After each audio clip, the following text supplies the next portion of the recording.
I started writing the blog back in 2012, so we'd already had the boys for 2 years then. At the time, we were thinking of coming back to Singapore ourselves, so I was looking at a job as a teacher over here. I teach back in the UK now, and Ed was also looking at whether or not his bank transferred him. We then had to look at the fact that Singapore doesn't recognise same-sex marriage and therefore wouldn't recognise same-sex adoption. So what would happen with we have 2 children, so what would happen with the 2 boys when we came back? And so once we started looking at the reality of that and making that discussion with Adrian and Tracy, they suggested, well, this is a story that we feel needs to be told and needs to be shared. The reality of political decisions, really, without being overly political, the fact that families are being kept apart, that the children couldn't be with their grandparents and that we couldn't come back to be with Ed's family, you know.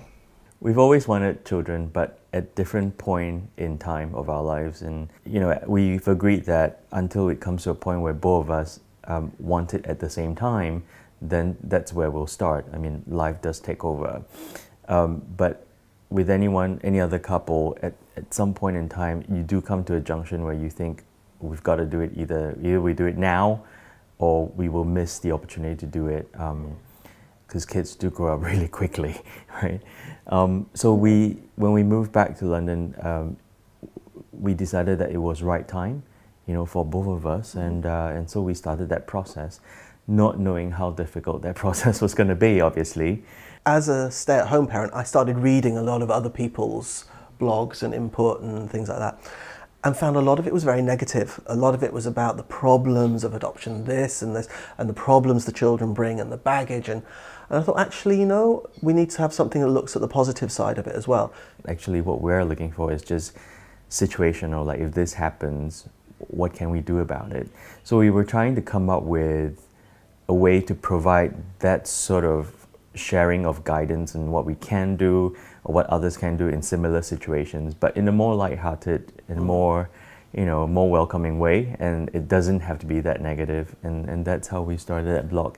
I wrote it as a kind of a light-hearted look at adoption, and that's what my intention was, and it just really took off. I mean, it amazed me just the response that we got even initially. I hope that the audience would think about that our family is just like any other family, that we would go through any same issues with children, with ourselves, and family comes in all shapes and sizes, which is what is the story that we're trying to tell. Is that it's not just about a gay couple having children. It's also about a single mom. It's about single dad. It comes in different sizes. It doesn't matter. The focus should be on the children having a supportive family, being loved and being able to have the opportunity to thrive in the family. I hope the story will inspire anyone out there who wish to have a family to not be bogged down by what the society thinks, and to focus on just the child.